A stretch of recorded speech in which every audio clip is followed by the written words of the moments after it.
बल्कि उनसे आगे चल रही है डेवलपमेंट में। बहुत सारी जबानें ऐसी हैं जिनका कोई कंटेंट आपको नेट पर नहीं मिलेगा।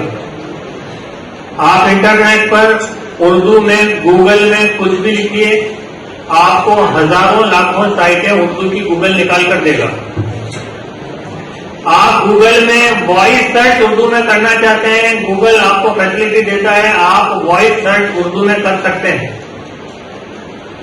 आप उर्दू में कोई मैटर टाइप करना चाहते हैं, जैसा आप आजकल हम मैसेज भेजते हैं तो हिंदी में इंग्लिश में भेजते हैं, तो अमूमन क्या होता है, हम टाइप नहीं करते हैं, हम गूगल वॉइस खोल लेते हैं, फटाफट हो जाता है ना, हिंदी में इंग्लिश में।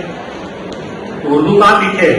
और मैंने ये नोटिस किया है, क्योंकि मैंने बहुत सारे मजामीन उर्दू में गूगल वॉइस से टाइप किए, हिंदी से ज्यादा बेहतर रिजल्ट आपको उर्दू का मिलता है ना।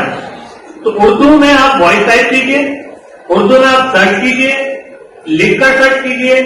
गूगल का एक ऐप है ट्रांसलेशन वाला, आप किसी जबान में लिखिए, उर्दू में ट्रांसलेट कीजिए, उर्दू में लिखिए, किसी जबान में ट्रांसलेट कीजिए।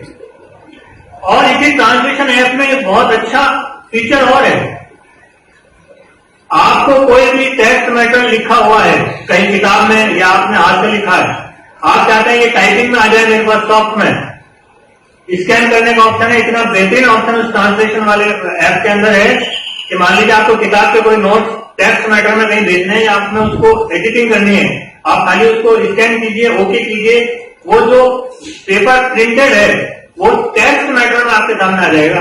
अब आप चाहे उसको कहीं भेजें, चाहे उसको यूज करें, चाहे उसमें एडिटिंग करें।